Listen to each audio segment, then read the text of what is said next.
qu'ils ont fait en 2003 et à lui arracher la victoire. Vous avez autre chose, hein, une anecdote mécanique, combien depuis que vous êtes arrêté? Parce que d'après les dernières images, je voyais sur un stade, je voyais plus... J'ai maigri, oui, de 4 à 5 kilos depuis que j'ai arrêté à peu près. Ouais. Alors, pourquoi? Parce que je cours sur des plus longues distances déjà, parce que j'ai envie de préparer un marathon avec des amis. On prépare le marathon de New York qui, j'espère, ne sera pas ville olympique quand j'irai courir là-bas le 6 novembre. Donc voilà, et puis des longues distances à vélo aussi, l'étape du Tour bientôt, donc ça fait perdre un peu de poids, moins de musculation. J'ai appris ça à travers l'explication que m'a donnée Isabelle Cazot, qui est une collaboratrice et qui fait du vélo. Vous allez faire Mourenx-Pau, et il paraît que vous avez acheté les chaussures d'Armstrong. Non, on avait le même Parce qu'on vous a dit qu'il suffit de mettre les chaussures pour on avait gagner. le même équipementier, donc j'ai commencé par là. Ok. Et après, je me suis mis à m'entraîner. Et vous faites du vélo depuis longtemps? Non, c'était ou l'athlétisme et la course, ou le vélo? Non, je faisais un petit peu de vélo dans les moments de ma carrière où j'étais blessé, parce que ça permet de bien se maintenir quand même, sur le plan cardiaque notamment. Ok, vous allez suivre le Tour de France? Je vais regarder un peu, oui, un petit à la peu. télévision. Jacques de Morgon, quel a été le premier sport pratiqué par les hommes? Et quels sont les sports les plus anciens, quand on voit l'histoire? Oui, alors écoutez, on a des choses très intéressantes de ce côté-là. On a ce fameux jeu de la balle, Pocatoc, chez les Amérindiens. C'est vraiment tout à fait intéressant. Les parce Amérindiens, que c'était quoi? C'était pas les Taïnos? Non? Pas loin. Pas loin? Oui, c'est tout à fait. Il y a d'ailleurs de très belles, je vous coupe monsieur de Morgon, mais de très belles œuvres que le président de la République a remarquées et qu'il essaye peu ou prou, même en exposition provisoire, de voir arriver un jour ou l'autre au musée des Arts Premiers au Quai Branly. Quand la balle arrivait dans un camp, il n'était pas question d'utiliser ni les mains ni les pieds.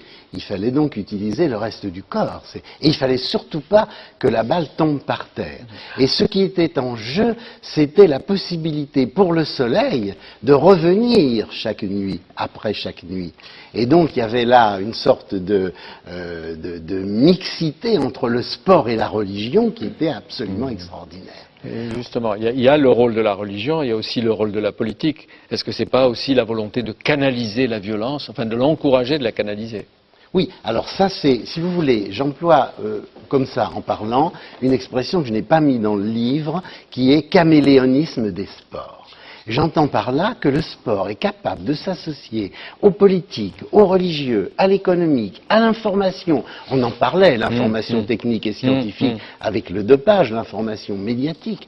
Et donc à ce moment-là, il est normal que ce sport qui est capable d'accompagner les autres grands secteurs d'activité ait les mêmes problèmes que ces secteurs d'activité. C'est-à-dire essaye de conjurer les violences, mais n'y arrive pas forcément. Autrement dit, une institution, le sport, n'est pas indépendante de ce que les gens en font. On ne peut pas demander un automatisme miraculeux de la part de la politique, du sport, de la religion. Est-ce que c'est Athènes qui a transformé le guerrier en athlète? Alors là, c'est quand même quelque chose de tout à fait étonnant, c'est que Si moi vous pensez le contraire les uns les autres, vous pouvez lui dire. Hein. Oui, oui. Ici, Moi, on se parle. Tout à fait. Moi, j'étais spécialiste de l'histoire des sociétés. Et après de nombreuses études que j'ai empruntées à d'autres personnes, on peut se faire l'idée suivante, c'est qu'il y a 4 grandes formes de sociétés. Les communautés, les tribus, les royaumes, les empires, les nations marchandes, et puis, aujourd'hui, les sociétés informationnelles mondiales. Et je me suis dit, est-ce que le sport est toujours là et partout? Non, pas du tout. Il n'y avait pas de sport en Égypte. Quand Hérodote va en Égypte visiter ce pays, il s'attend à trouver les Jeux Olympiques. Il n'y a pas de Jeux Olympiques en Égypte. Il n'y a même pas de jeu égyptien. On sait que là, alors en 3500 avant Jésus-Christ, il y a des exemples sur les bas-reliefs avec de la natation. Mais en 3500 avant Jésus-Christ, on est proche des communautés, des tribus. On n'est pas encore avec les grands empereurs égyptiens. Alors, ce qu'il faut voir, c'est que, en fait, le sport est absent dans la chrétienté. On n'y pense pas, on pense au tournoi, mais justement l'Église l'a fait interdire à cause des morts.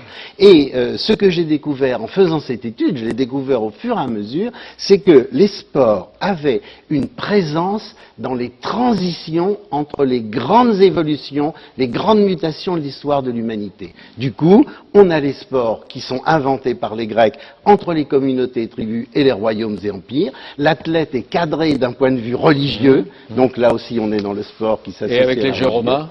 Avec les jeux romains, c'est différent. C'est pas de véritables jeux institués. Ils sont pas encadrés par leur religion comme chez les Grecs. Donc c'est quelque chose qui est tout à fait différent. Les Romains n'ont pas inventé le même type de jeu que les Grecs.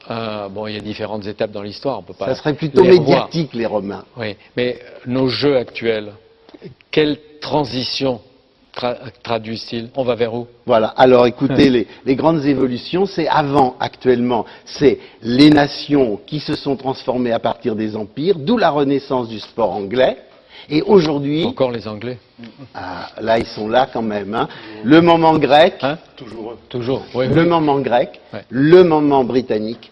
Et aujourd'hui, c'est le moment occidental, c'est-à-dire c'est le moment où la société se transforme des nations en société informationnelle mondiale. C'est-à-dire que là, il faut faire une transition très difficile, on la vit difficilement, le nation, le mondial. Alors quand on a par exemple le mondial de foot en 98, c'est un moment extraordinaire parce que le national et le mondial sont associés. Vous dites la victoire française dans la Coupe du Monde 98 a signé l'intégration de la France dans la mondialisation, comme si une victoire sportive pourrait avoir des effets géopolitiques. Tout à fait, parce que c'est un travail que de passer de la nation à la mondialisation. Et ce travail, il peut être considérablement aidé dans un cas comme celui du mondial de foot de 98. En même temps, on peut même aller plus loin. On peut se demander si, à partir de 1998, la France, qui avant était une nation en pointe au niveau culturel, n'a pas envie aujourd'hui, avec 2012, d'être en pointe dans le monde du sport. La France de la francophonie, le français est langue officielle au CIO.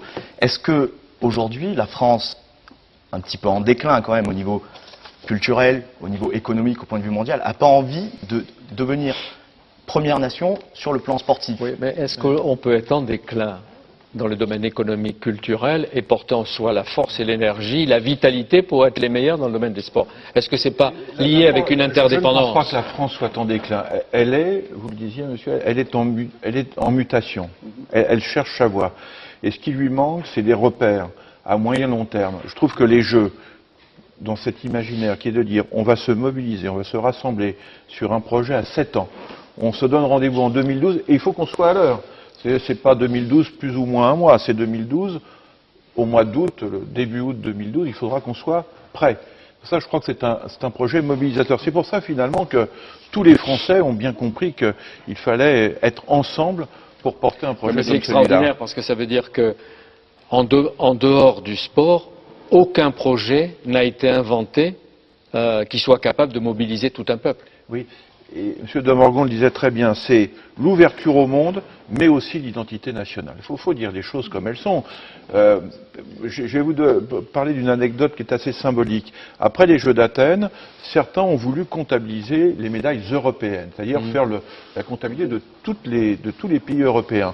On a dit halte. Non, c'est chaque nation qui représente, au travers de son équipe nationale, un savoir-faire, un potentiel. On ne mélange pas les nations européennes, même si on veut construire l'Europe, autour d'une comptabilisation de l'ensemble des médailles obtenues aux Jeux d'Athènes. C'est vrai, la confiance c'est très important. En 98, après le mondial, c'est pour ça qu'on fait un parallèle avec les Jeux de 2012 à Paris éventuellement, l'indice de confiance des Français était monté de 10 ou 20%. Et l'économie... Vous voyez pourquoi tout le pays attend avec ce suspense. Et vous avez remarqué, on ne vous demande pas de pronostic. On ne veut pas porter préjudice. Hein. Mais personne ne vous a demandé vers qui le CIO, d'après vous, est en train de pencher. Très, très difficile à savoir.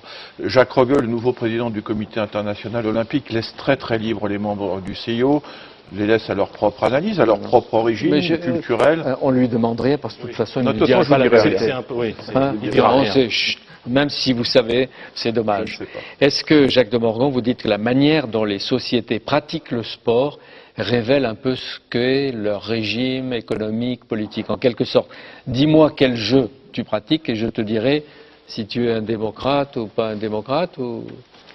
En gros, le sport a toujours été associé, dans les 3 grands moments que j'ai étudiés, à plusieurs choses. Il a été associé à la guerre, il a été associé à l'information, Il faut voir l'information, comment elle s'est développée chez les Grecs en même temps que les Jeux Olympiques. Il faut voir comment les sciences expérimentales et techniques se sont développées chez les Britanniques en même temps que la renaissance des Jeux. Et il faut voir aujourd'hui qu'on a les nouvelles pratiques. Ouais, vous avez sauté 36 avec Hitler. Hein.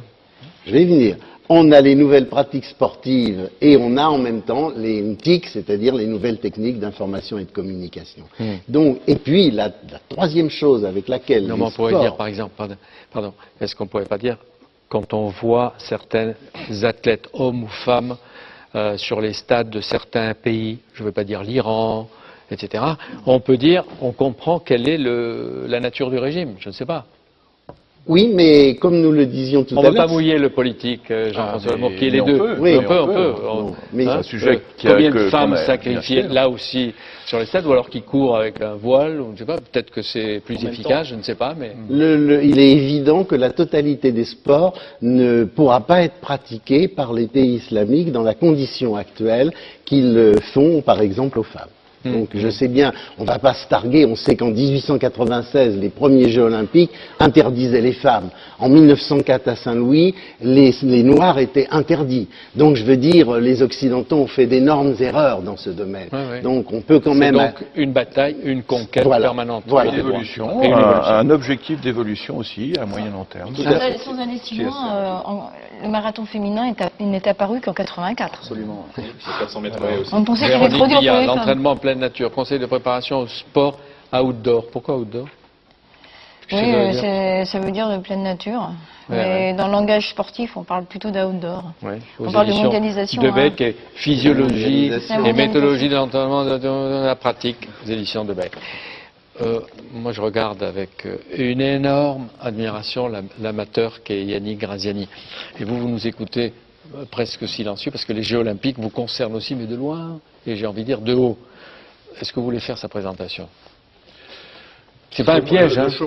Vous le connaissez tous, là? Vous le connaissez? Bien sûr, le Chomolozo au mois de mai dernier. C'est ça, un des plus beaux sommets, hein, on peut dire. Il n'en reste pas beaucoup des comme ça. Un des plus difficiles, l'Himalaya. Et puis avec deux autres de ses coéquipiers.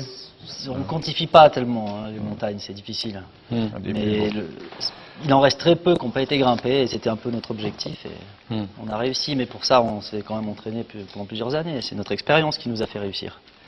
Il ne fait pas partie des Jeux Olympiques, mais pour moi, c'est TGW, vous êtes trois copains. On va les citer, Christian Tromsdorf, qui est ingénieur, vous et Patrick Vagnon avec un W, TGW, il était glaciologue. En fait, vous êtes livrés tout entier, tous les trois, à la montagne. Vous êtes dédiés à la montagne. Bah, c'est aussi notre travail, Patrick, c'est aussi son travail parce qu'il fait de la glaciologie un peu partout dans le monde. Moi, c'est mon travail, je fais le guide de haute montagne pour survivre. Donc nos expéditions, on les organise en amateur. Et donc on s'est rencontrés il y a plusieurs années. C'est vrai que vous les faites souvent à vos frais? Bien sûr. Faut savoir à leurs frais. Mais on les a accompagnés. Cette fois-ci, oui, ça faisait une quinzaine d'années, 20 ans qu'il n'y avait pas eu un sponsor national. En tout cas, il y a eu en 1950, quand c'était la conquête des 8000, des gens qui allaient... expédition nationale. Il y avait même des concessions en Himalaya. Yannick, vous considérez comme un sportif, un aventurier, un savant qui expérimente avec son corps? Je sais pas, mais comme on n'a pas vraiment de compétition, évidemment je me sens sportif. Parce qu'il y a des qualités physiques qu'il faut avoir, il faut s'entraîner, et on peut pas sortir de son bureau et aller faire un 8000. Remarquez, pour courir comme Diagana, non plus, il ne faut pas sortir du bureau et courir. Non, mais je crois que c'est aussi un état d'esprit, quoi. Quand j'entends parler, j'ai eu l'occasion de rencontrer Loïc Leferme, qui fait un peu la même chose, mais en descendant dans les profondeurs, à moins 171 mètres. Il y a cet état d'esprit sportif. Alors après, c'est réglementé, c'est ce qui fait la différence. Mais on va continuer, si vous permettez, avec lui, parce que, comme on l'a dit avec Jean-François Lamour et vous, on admire ce qu'ils font, vous et vos amis et quelques-uns, parce que vous allez expliquer un peu plus ce que vous faites, et on va montrer quelques images. Mais si j'ai bien compris, la montagne et vous, c'est comme un pacte. Depuis l'enfance, on m'a raconté que votre père cultivait les violettes, c'est ça? C'est ça, ouais. Mes parents, quand j'étais jeune, mes parents avaient des champs de violettes à côté de chez moi, et donc ils ont fait ce travail pendant quelques années. Et la montagne à côté? Dans l'arrière-pays niçois? Voilà, des petites montagnes. Mais bien pour crapahuter, c'est commencer à s'entraîner. Ouais. Alors vous avez fait vos études, et après l'université, vous êtes allé à Chambéry pour devenir guide. C'est ça, oui. J'ai voulu juste me rapprocher via l'université parce que je ne savais pas trop quoi faire à l'époque, un peu plus des hautes montagnes, c'est tout. Et hautes montagnes, pour moi, c'était un peu Grenoble, enfin Chamonix en tout cas. Oui, un peu centré. Vous dites quelquefois les Alpes, c'est votre terrain de jeu. Oui, mais c'est pas, c'est un peu ça. C'est un terrain de jeu, c'est-à-dire que au lieu d'avoir des